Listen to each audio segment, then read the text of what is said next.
Welcome to episode 32 of the MotorMouth podcast. And before we introduce today's guest, I need to head to Essex, where I find my co-host in the English county that's home to Borley Rectory, England's most haunted house, with reports of floating nuns and headless figures for over 200 years. And while we're on the subject of things that are old, Essex also has a remarkable 14,000 listed buildings with 1,000 of them grade 1 or 2. However, that is not what's important today in Essex, my friends. Today, Essex is important as it's home to the extraordinary, the exceptional, the elongated Harry Benjamin. How are you? Wow, thank you, Tim. Always a pleasure with your introductions. I think I'm very good. I think that haunted house might actually be near where I live, because there is a house opposite where I live, which was used in a horror film once. So maybe that was it. But yeah, I'm all good. Just like F1's back, excited. Sort of things are getting kind of back to, I mean, it's not normal, but it's some sort of normal. It's just good to be sort of back and seeing actual race cars live on a track. That was cool. So buzzing from that. And it was a great race as well. Amazing race. But no, apart from that, just ticking over. You've got the good news. You've had the baby, haven't you? Had the baby. Yeah. She's now a week old. When are you getting it into a car? As soon as humanly possible. Well, she's actually already been in a car a few times, to be fair. And we're going away to Kent, the Kent coast tomorrow for a few days. So a little holiday. But she's great. She sleeps through the night. She just sleeps. She poos. She sleeps. She sleeps some more. It's a breeze. Delightful. So far so good. And our other two boys don't sleep, so this is a very nice change. So she chilled with me and watched the F1 from Austria, which was nice. I had a beer on the go with her, parked next to me, watching Lando do his thing. So perfect. Yeah, it's good. Now listen, shall I introduce today's guest? Yeah, let's do it. So today we're joined by Giedo van der Garde, a man who you'll know from Formula One and the World Endurance Championship. He hails from Holland and found himself on a fast track to racing stardom after starting his career in karts before progressing through Formula Renault, Formula 3, and what was GP2, before moving up to the pinnacle of racing in Formula One. Since then, he's a regular in the World Endurance Championship. And did you know he's also a savvy businessman and runs his own real estate company? It's a joy to have him here. Giedo, welcome to the MotorMouth podcast. Thank you very much, guys. Nice introduction. How are you getting on, Giedo? How is you're in Holland at the moment, aren't you? So how's lockdown been and this sort of elongated off season been for you? Well, to be honest, quite good. I mean, the lockdown, of course, we had some stuff that everything was closed and we couldn't do nothing for some couple of months. But to be honest, the last few weeks, actually month, has been quite good. Everything has been open. Restaurants start to get open again. Even the clubs, you can come in, have a drink, and have to sit on a chair, but at least you can come in. Yeah. And it looks like life is getting started again. So that's pretty good. It's been really odd here. We've only just sort of started relaxing our lockdown, and as you probably saw in the news, parts of London last night and over the weekend were complete chaos. It's yeah, but I can imagine, because after so many months, how long it's been? It's like 4 or 5 months doing nothing. Yeah. Everybody's bored. Everybody wants to do something. Everybody wants to get started again with the life and enjoy. And I can understand. And of course, but on the other hand, everybody needs to be a little bit careful and stick to the rules. But at least you need to have a bit of fun as well. Yeah, exactly. I think that's very well said. Well, let's switch up and talk about you and your racing career. Let's start off with sort of taking us back to the start, really, and how it all began. Do you remember that first time you got into a kart and how it all came about? Yeah, of course. It's been of course a little while, but to be honest, I still remember the day was yesterday, but. It was a cool time. I mean, my father used to be a race driver when he was younger, but of course he had no money. He had to stop and had to start his own business. When I was young, we were always watching Formula One races, and we were very enthusiastic about it. And once I got 9 years old, he said, "Well, you want to do some go-kart?" And I said, "Yeah, why not? Let's give it a try." So we did a couple of runs. And then later on, 3 months later, he bought me a go-kart, and from there we started. And it was a pleasure. It was good fun. We were starting to drive every two times a week, on Wednesday and on the weekend. From there on, once it started to go well, we started to go racing. you get more experience with that. 2 years later, I won the Dutch Championship. So yeah, we saw straight away that there was a bit of talent, and that I really enjoyed it. So I mean, it was good fun, to be honest. Do you remember when it became more than just good fun, and you thought, this is something I can do as a career? Well, yeah, I mean, when you are 12, 13, 14, 15, it's just fun. And of course you enjoy it. You go over all of Europe.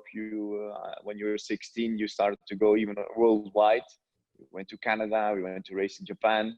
So we started to get already quite serious. And but to be honest, when I started to become a world champion in 2002, and it was the highest level in go-kart. We were racing with big guys who later on won a couple of world championships as well in Formula One. And from there on, I said, look, my goal is to reach Formula One, and let's go for it. And it took a while, but on the end, I reached my goal, and that was let's say the most important thing. And obviously F1, as you say, was the goal. In 2006, you joined the McLaren Young Driver Program. How much of a milestone was that, and how did it help you in your career? It was amazing to be one of the McLaren young guys, and you know, Lewis was there. They have been working with him for a while now. They got him into Formula One as well quite soon. But the program was very good. They were one of the first who started programming with the simulators. So we did a little work with there. We did quite a bit of training there. I started to live in England as well, in Weybridge. Nice. It was quite a cool place to live, and it was for me, let's say, the next step that I could move on. Because before that, we were always looking for what to do. Because the thing is, in go-kart, you can run more or less, let's say, every day. Well, when I was living in Italy, it was like maybe 3 to 4 times a week, which is quite a lot. But once you go from go-kart to racing, and that's the most important, the most difficult thing is that you're not able to drive every week, but you're able to only drive every 2 weeks, and then you only have a race. So next to that, you need to adapt your life. You need to start training in the gym. You need to do some other exercise than racing. And that took a little while for me to understand the whole thing to work on yourself next to the races. And I think McLaren helped me a lot to find a good structure in life. And that was a good experience. And did that lead to you? Did you get a chance to test the F1 car? What was that first bit of F1 machinery that you were able to get in and feel that pure performance? No, it was for McLaren was mainly to do a lot of simulator works. On the end, we were not able to do a Formula One test. Unfortunately, I wish to have been doing that, but things it was a bit later. I think in 2008, I had my first experience in Formula One. Because we won the World Championship, the 3.5 World Series Championship from Renault. It was an amazing year. I won six races that year. I was already, before the last race, I was already champion. And because you win the championship, you got a test in Barcelona with the Formula One team of Renault. And that was an amazing experience, although it was a bit tough because that year they had like Piquet and Alonso in the car. And they built the car around them, and those guys are fairly small, and I'm quite tall, so I didn't really fit in the car. So every time when you were braking, your knees start to hit the monocoque, and it was quite painful. But on the end, when you're driving and the adrenaline, it's helping a lot. Can you talk us through what it felt like that first time you got inside a Formula One car and that sort of visceral, raw experience? And was it just unlike anything you've ever driven before? Yeah, for sure. I mean, you exit the pit lane, you press the pit limiter button, and you hit the throttle, and you suddenly feel all the G-force in your neck, and it's like, holy shit, what is this? You know, it's just it's amazing. It's not but after that, it's not only the power that you feel that's amazing, but also the corner speed. And the most difficult thing was to judge the first few laps where the corners are. And what I mean with that is, like, you know, I've been racing all these series before without power steering, and Formula One has power steering, so the reaction time is much quicker than you're used to the other series. So every time you brake, you start to brake late and you start to turn in, but every time you turn in too early because of the power steering, you know. So it was quite a difficult first few laps, but once you get used to it, it's all nice. I mean, the corner speed, the high speed corners was just amazing. And people talk about the braking, don't they? They always say one of the most incredible things about a Formula One car is the way it brakes. I guess that also was something you had to get used to. Yeah, it was, of course. It breaks. You arrive much faster and you stop much quicker. But for me, the most impressive thing was the high speed corners. The way you could go through them, the way and how fast. It was just, you know, another step that I was not used to. And it took a while, but after that, I think after the day, I was quite happy with the first run I did. And it was a good experience, and in the end the times were not so bad, so it was good fun. Was there any hope at that time that, you know, a Formula One race seat might not be too far away? Because obviously 2013, that is when you get your first full-time race seat. What was happening in those years between? Obviously you then progressed up to Formula 2, what was then GP2. Talk us through those years and sort of balancing that and also knocking at the door of Formula One, having had that F1 test. I mean, to be honest, I was very close to a seat with Braun GP. For the year after, because you know, the team was for sale, and my backers, my sponsors, they were in talk with Ross Braun to do the team together. And they said, look, if we do that, we will help you, but we need to put one Dutch driver in next to Jensen. And in the end, it didn't work out. It was a big disappointment, because I think, you know, to join that team that year would have been great for my career, to be honest. It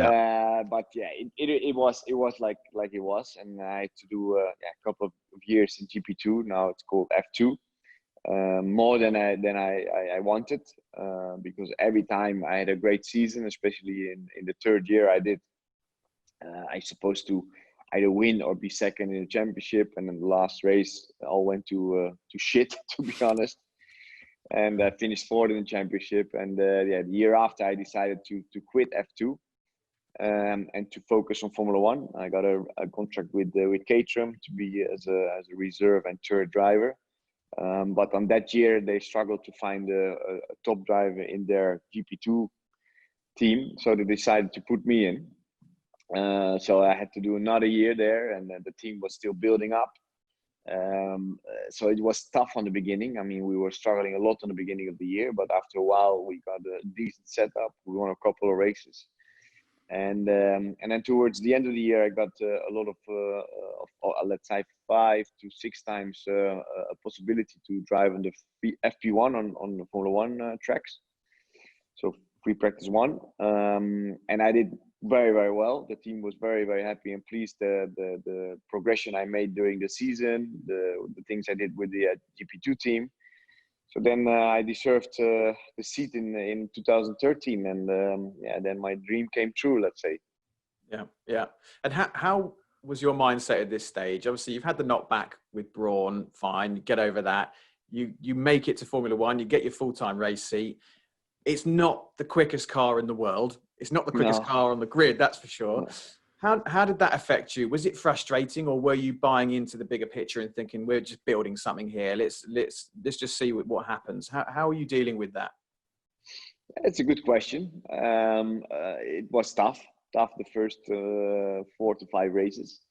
The results went a lot up and down. Of course, I had a teammate who I knew from the past, because he was also my teammate in GP2, and he had already 1 year experience in Formula One, and sometimes he did a much better job than I did.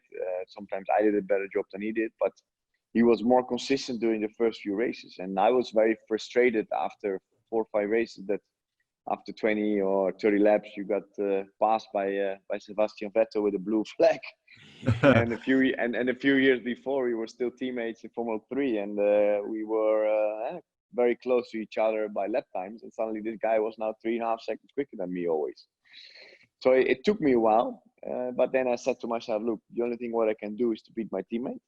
My teammate has the same car, he has the same equipment, so let's get on with it and fight as much as possible. And it started to get better, it started to be more consistent. And yeah, the second part of the so I call it the season, was very, very good for me. I beat it Charles Pic quite a lot, and I think I did a very good job, and I was happy with the end of the season. So yeah, it was nice, but of course I wanted more. You know, I've been racing with all those guys from the past, with Lewis, with Nico, with Sebastian, and a lot of those guys in go-kart. We started when we were 13. We know each other from there on, and you know, if they are in the front and they can win championship, I'm also able to at least with a good car to finish in the top 10 or top 5.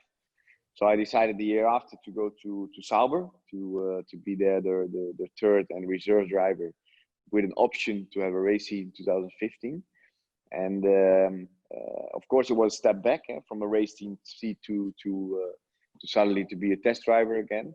But I knew that if I do a good job there, and the team will like me and the way I work, I'm sure that I will have a big chance to race again in 2015. And it nearly happened, but it went all to shit, to be honest. But yeah, it was the thing that I wanted the most is just to show myself that I'm able to reach a point, to show myself that I'm quick enough and not only drive in the back.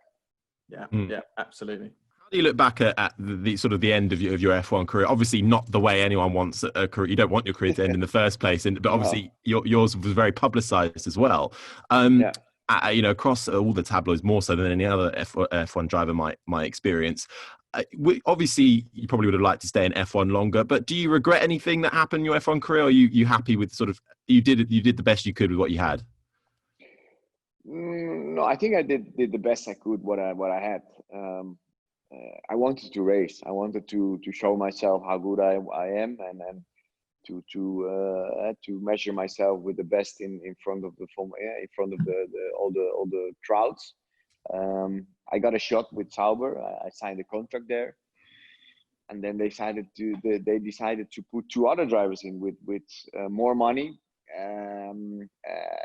because the team was struggling money wise, and yeah, for me that was a very big disappointment. So I decided to go with my backers and sponsors. Like, look, guys, I have a contract. I signed the contract much earlier, and I wanted to race. So we had to go, all the way.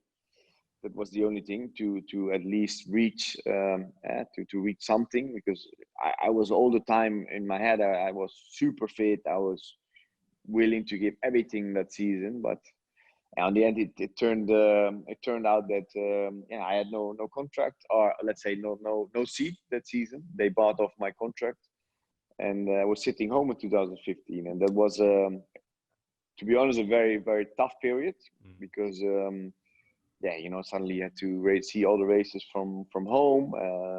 You had nothing to do. You had no goal, no racing anymore. So that was a very tough period in my life. But on the other hand, it's still a pity that I couldn't show myself in a decent car that year. The Sauber, on the beginning of the year, they had a quite good car. So it was a pity, to be honest. But we won all the court cases. We won all the cases, but on the end, I had no race seat, and it was like this. It was like this. Yeah. It's obviously a low point for you personally. You know, having to drag things through courts, but mainly not driving for that year. However, it did all change, and 2016, you're back racing. How did the World Endurance Championship come about? Good. It was, you know, I was in doubting to the end of 2015 what to do. because I was without racing nearly 1 year. Of course, that year I was quite lucky because I got a good job with Pirelli. I was doing a lot of development for the Formula One and GP2 tires. So I was still testing a lot, but still had in my mind, look, guys, I'm young, I'm still fit, I'm still sharp. I'm sure I can show myself somewhere that I'm able to do a good job. So we were looking around to see several options in the end of 2015, and we looked at DTM, we looked at the World Endurance Championship and the European Le Mans Series, and then I got a very good effort from Yota offer, sorry, and I decided to race with Harry Tincknell and Simon Dolan, two English drivers, to do the European Le Mans Series, and yeah, in the end it was a very good decision. We won the championship in 2016. I think it was a bit of a game changer for me, because suddenly you come from a Formula One car, you jump in a car that's a little bit slower, but it was a very good fun car to drive. But you had suddenly teammates that you had to work with, and normally you always had teammates that you were against. You had to beat them. So the first few tests, I had to adapt myself, because always you want to be the fastest and the quickest and the most time on track and the most time to drive on and then to do the testing. But the first day of testing, we were with 3 drivers, and I jumped in at 1 o'clock in the afternoon because they did the morning. Yeah, I was like, what the fuck is this? why I cannot drive? I need to drive. Come on, I never drove in this car. I've come from Formula One. Do you not know who I am? Yeah, exactly. Yeah. So it was a little game changer. But I have to be honest that Harry Tincknell, he's a good friend now. Super lovely guy. I really like him, and he helped me a lot to understand the whole world of endurance racing. And yeah, I dialed in quite well. We won the first race straight away in Silverstone, and then on the end of the year we won the championship. And yeah, that was a good year and a nice comeback, to be honest, in racing. Yeah. The World Endurance Championship has certainly proven to be quite a really good championship, especially to allow drivers to showcase, that their skill and really helps their career sometimes after it's mixed results in Formula One. But you were racing an LMP2 car, that's right, isn't it? What are the main differences between that and a Formula One car? Well, that year was quite big. Now we were racing the new LMP2 cars, and to be honest, they are really fast. It's I think they're 1 to 2 seconds slower than F2. In Silverstone, we were in qualifying only 1 second off compared to the qualifying in Formula 2. So it was to be honest a very it is a very quick car. It's a very nice car to drive. I mean that what I mean is it's like the downforce level and the power level.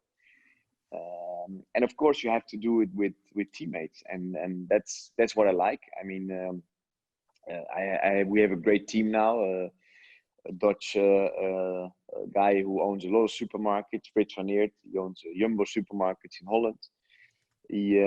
I started to work with him in 2008. And he's also sponsoring Max Verstappen, and he's doing a lot of sport sponsoring as well in Holland. And he's a lovely guy, and he's really passionate about racing. And I try to help him as much as possible because he's 52 years old, and he's our, let's say, gentleman driver in our category. And so I'm not only racing myself, but I'm also coaching him, try to understand that he's getting faster, quicker. Managing the traffic, managing the car, because it is a quick car, and yeah, we're having a lot of good fun and good times. And I think this year or this season we did so far very well. We won a race and we finished one time third in Silverstone, and yeah, we're having a lot of fun, and I love to race with him, to be honest. Now, I'm keen to get your thoughts on Formula One. We've just had the return of racing, thank God, in Austria over the weekend. You commentate yourself on the Formula One. What's your take on modern Formula One? Presumably you watch a lot of it. What do you think about it these days? Yeah, it's those cars are really fast. I mean, I was racing in 2013, and those cars, especially the cars where I drove in, was quite bad sometimes, quite difficult to drive. But nowadays, you see the cars are on rails. You don't see them moving, especially the Mercedes. They did a really good job. And yeah, it of course, to be honest, the last few years it's been a bit boring because there was only one team dominating, winning races, winning championship. They did the best they could. But I think this year is going to be a more interesting year, especially because the teams are much more closer. The rules are still the same. And I think it's going to be a nice year, let's say. Now, obviously, you're a big supporter of Max Verstappen. Who is your, is it Max is your one to watch, or is there another superstar that you think is worth keeping an eye on this season? Well, for me, Lewis Hamilton. He's the one. I mean, I've been racing with him all my life until I was 30. We started in go-karts. We met each other when we were 13. And from there on, I saw already straight away he was super talented, super focused. He had a good background with McLaren people there, and he made the most out of it. And the funny thing was, in the lower series in cars, like Formula Renault, Formula 3, he was okay. But the faster the cars start to become, nowadays also in Formula 1, the quicker he is, and that's very nice to see. I mean, I think he's one of the biggest competitor I ever raced with, and for me, he's one of the best drivers in the world we ever had. And of course, I never raced with Max Verstappen, but I know him very well. I know Jos very well because Jos was tuning my go-kart engines when I won the World Championship in go-kart in 2002. Oh. I spent a lot of time with the family. I spent a lot of time with Max. He was only that year 3-4 years old, and I know them very, very well. And I know Max, how good he is, and I think he has the same level as Lewis.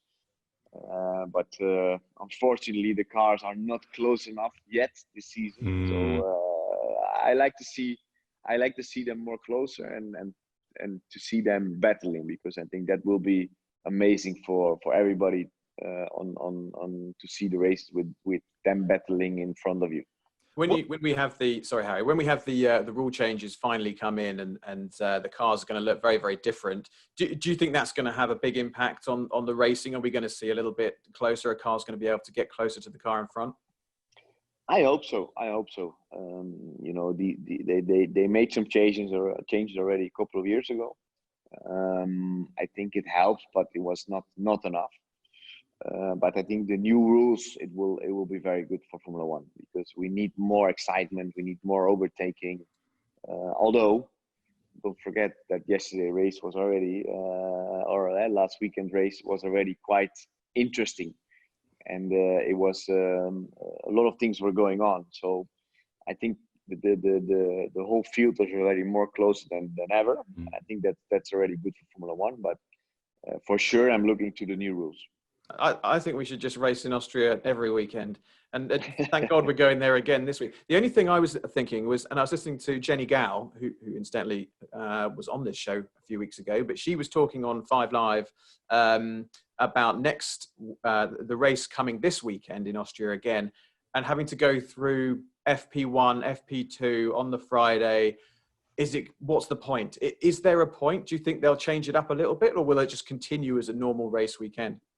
No, I think they will continue as a normal race weekend, because you never know what's happening. It maybe the weather changing, maybe it start to rain. I'm sure that some teams will come up with some updates. They were not sitting still for the last few weeks in the factory. They will bring new updates, new parts. They have to test it again on FP1, FP2, and take it from there. But I think it's going to be hopefully again an excited race, because I really enjoyed the race last weekend, and I think it's going to be again a nice race, because when you see the midfield, it's very close, but still still, guys, the Mercedes needs to go a little bit slower. Yeah. A little bit. Do you think, And, are we going to see another podium full of Mercedes cars? Do you think, I mean, Lewis wasn't in the end, but what's your top three? Who do you expect to take the podium in this coming race? I think Lewis is a little bit angry, a little bit pissed off. So I think he's going to win that race. I know him. I know him quite well, and yeah, you know, after the weekend like last weekend, he's a bit pissed off, and it's like, fuck. Okay, now I'm gonna hammer it down and show you who I am. And I hopefully Red Bull is doing well, so I expect that Max is also angry, especially after what happened last weekend with no points. So he's gonna be second. And then the way I put on third, maybe Bottas, because he's still in a nice flow from last weekend. Yeah, we'll hold you to that. Yeah, we'll hold you to that. Yeah, we'll be sharing. Okay, good. Giedo, do you have an idol? Have you had an idol, racing or otherwise, a hero that someone you've looked up to over the years? Yeah, when I was younger, it was Ayrton Senna, Michael Schumacher, and those were, of course, the guys that you looked up to. I was lucky to meet Michael and spend a bit of time with him. Very lovely guy. Unfortunately, I have never met Ayrton Senna. I really would have wished to meet him. But he was a big inspiration for my career, but for a lot of people. I think he was a very special guy with a special talent. And also his story, what he did, the way he did things in his career, but also next to the racing. He was a good guy, let's say. Now, listen, it's time to change things up a little bit here, Giedo. This is the important part of the interview. We are going to introduce you to our very famous quiz. I will pass you to my illustrious co-host to introduce you to MotorMouth. Yes, cue music. Giedo van der Garde, welcome to MotorMouths, the hardest quiz in motorsport. Now, I have got 4 questions for you, plus a bonus question. There are 13 points up for grabs. We love an odd number. At the moment, in first place is Martin Plowman. Second place is Brendan Hartley. And third place is Ollie Webb. They are currently filling out the top 3 at the moment. Bottom of the list is Karun Chandhok with 3.5 points. Oh. So you've got him to beat. Yes. So I'm going to ask you some questions, and basically, hopefully, they're all to do with you roughly in your career, so that should help. Let's roll on with question number 1. Giedo, during your year racing for Caterham in 2013, what was the highest race position you achieved? It was P13 in Budapest. Was it P13? I think P13 or P14. I don't remember. You know what? I'm going to give you how many? I'll give you 2.5 for that one, because it was in Budapest in Hungary, so you got that as well. 2.5 points out of 3. Okay, question 2. Caterham were initially called Team Lotus and debuted in 2010, but who were their main 2 drivers? It was Jarno Trulli and it was Heikki Kovalainen. Yes. Full points on that one. Okay. Question 3. In what year did Racing Team Netherlands, your current team in the World Endurance Championship, in what year did they first compete in the 24 Hours of Le Mans? This was the year before I raced with them, so it was 2017. Yes, full points. He's on it. Okay, right. We're going to play you a little clip now, and have a listen, and I want you to answer who's talking in this clip and what are you talking about. Have a listen. I don't know. My dad's what does that mean? Okay, it's not so bad. Oh, phew. Any ideas? Who's talking there? You're in that clip. You're talking to somebody. There's a bit of bleeping out there. What's going on, do you think? I don't know. I think something swearing, but I think those are the guys from Sky. Yes, correct. Who's the guy that does the notebook? Yeah, exactly. Ted Kravitz. There we go. Yeah. Yeah, so he chatted to Ted about Dutch swear words, basically. Exactly. I remember. Yeah. Okay, I'll give you the full points. I'm feeling quite generous today. Okay, bonus question for you. Mm-hmm. What position did you finish the 2013 Formula One World Championship in? Last. No, you're wrong. No, really? You weren't. You were 22nd out of 23. You beat Max Chilton.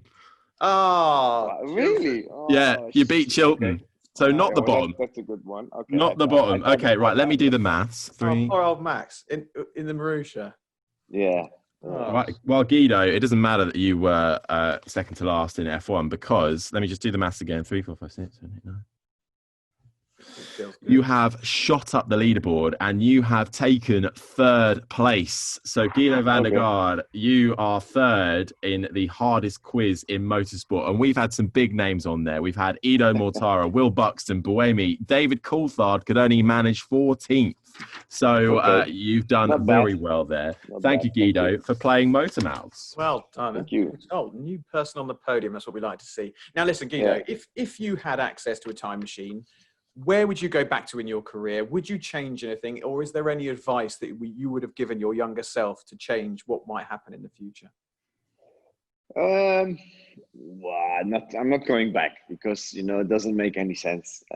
Life goes how it goes. And the most important thing to give advice to the young people is to follow your heart, to follow your goal, to have a goal, and to go for it. And when you are pushing hard for it and you find good people around you and you believe in yourself, because that's the most important thing, and you have the results, you will reach the goal. And I'm sure of that. And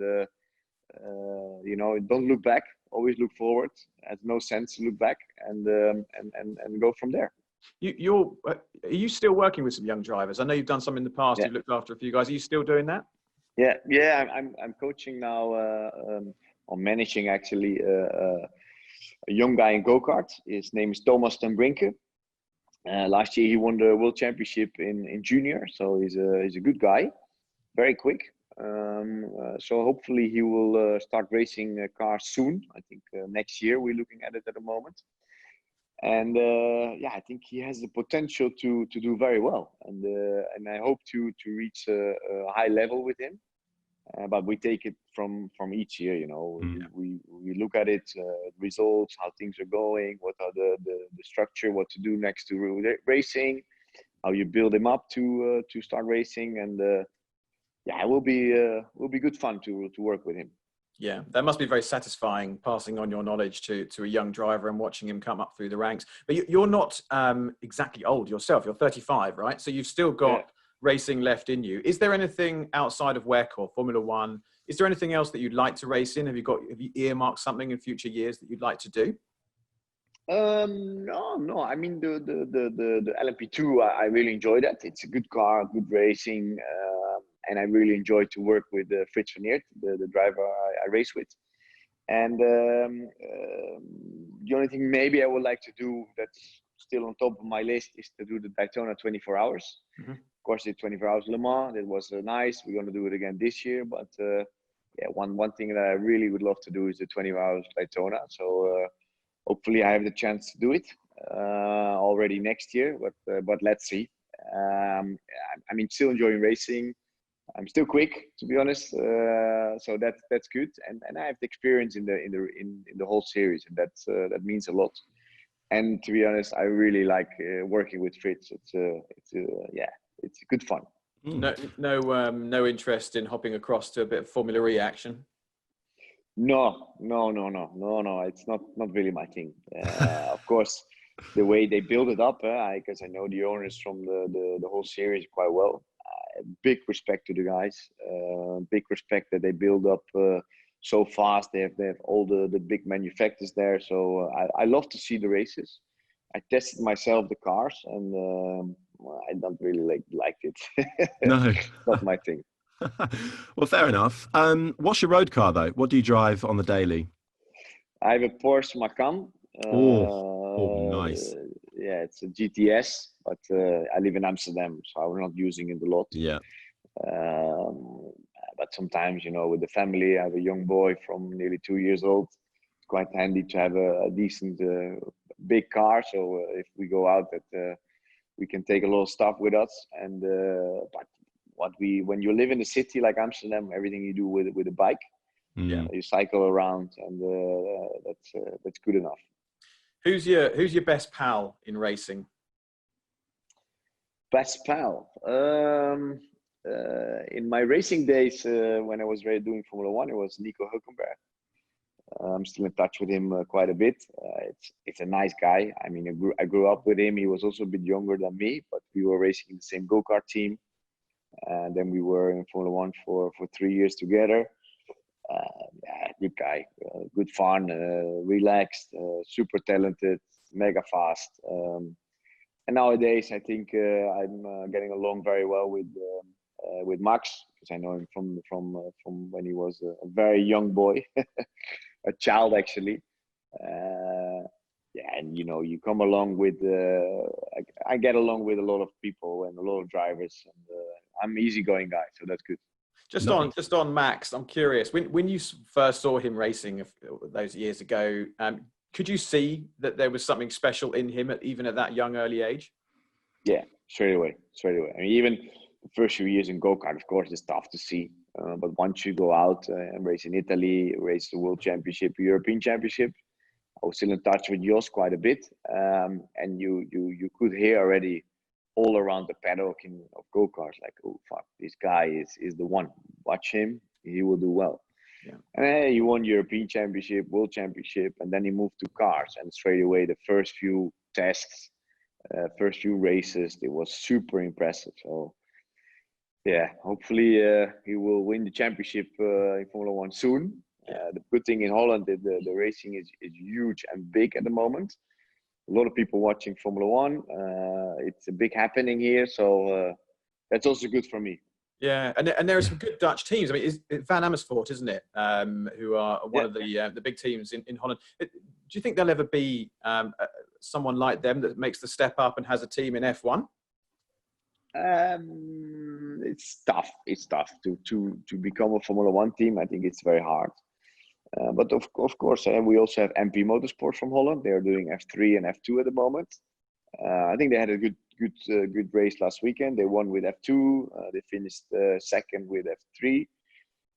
So I think it's a very competitive team. But to reach Formula One, you need to have a lot of budget, a lot of money behind, a big sponsor behind. At the moment, I don't see it yet, but you never know. Mm. Do you have any hidden talents? Yes. Oh, yeah. Go on then. My hobby was also playing, like I like to play music, so DJing, and I get on quite well with the DJ decks. I started in 2010, 11. I got some lessons, and I started to get better and better. Then it was good fun because we were racing. Was a test driver of Formula One, and there were always some after parties. So the guys that, can you do some DJing? Yeah, I don't know. It's not. I'm not super good. Yeah, do it. So I started playing some after parties there, and cool. Yeah, it was good fun. And I have to say, I'm quite good at it. I have a good friend of mine. He's Ryan Marciano. It's like a top DJ in Holland. Mm. He's like a duet with Sonnery James, and I play sometimes with him, and it's good fun. I enjoy that. It's music makes you relax, makes you happy, and that's also important in life. That's very cool. Yeah. That officially makes you the coolest racing driver we've had on the show. Yeah, everybody else is just like, nah, not really. No, just like racing. So boring. But that was great. All right then, flip it on its head. What are you terrible at? Oof.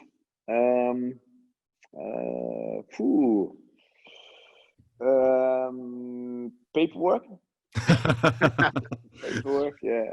No, of course, I'm running a business in Holland, a real estate company. I started this 2 years ago, and it's getting bigger and bigger. We do a lot of development in Amsterdam, and we're making very nice, cool properties, very high end. but I don't like to do the paperwork. I'm No. good and getting all the businesses together and making the most out of it, but paperwork's not my thing. Yeah. I'm with you. I'm Join the club. certainly with you. We have a final 3 questions, which we ask all of our guests. Harry, you want to kick off with number 1? Yeah, go on then. Giedo, what's got you excited at the moment? That Formula One started again. That's very excited for my life, but also the people in Holland here. You know, it's super cool. We've been waiting for it for a while now, and of course, my own racing starts again as well. We've been doing some testing last week in Barcelona. We have the first race in August, so I'm really looking forward to that. Nice. If you were not a racing driver, had this career never happened, what would you be doing? DJ. We gave you something. It'd be Tiesto. No, not Tiesto. No. It was. I was a big fan of him. I still am actually. But I met him a couple of times. Super nice guy. But yeah, I don't know. I mean, I like to play, but to be honest, I think you can't do a Jaime Alguersuari and go off and become a DJ full time. No. I mean, you know, I think he's doing well actually. Yeah. But it's. I think I would have been a businessman. My father and mother, they had a big company in Holland. They sold baby articles like trolleys, rooms, stuff like that. And I think when I didn't have the racing, I would have been doing that to build up the company business from the family. But I'm happy I did my racing, let's say. Yeah. All right then. Well, final question for you, Giedo. What are you scared of? Not much. No, my wife is always saying that I'm never scared. I've never been scared for not a lot of things in my life. I think maybe it's a bit of racing driver or like an athlete. You know, they're never scared. I think once you get scared, you should have stopped racing. Of course, you look at a different perspective when you get a child. I mean, last year or nearly 2 years ago, I got our son, Jax. You look at life a little bit different, but I'm not scared. Would you be happy if your son went down the racing route? Yeah, I would like to do that with him. I mean, you know, if I look at the story Jos and Max Verstappen, it's a super cool story.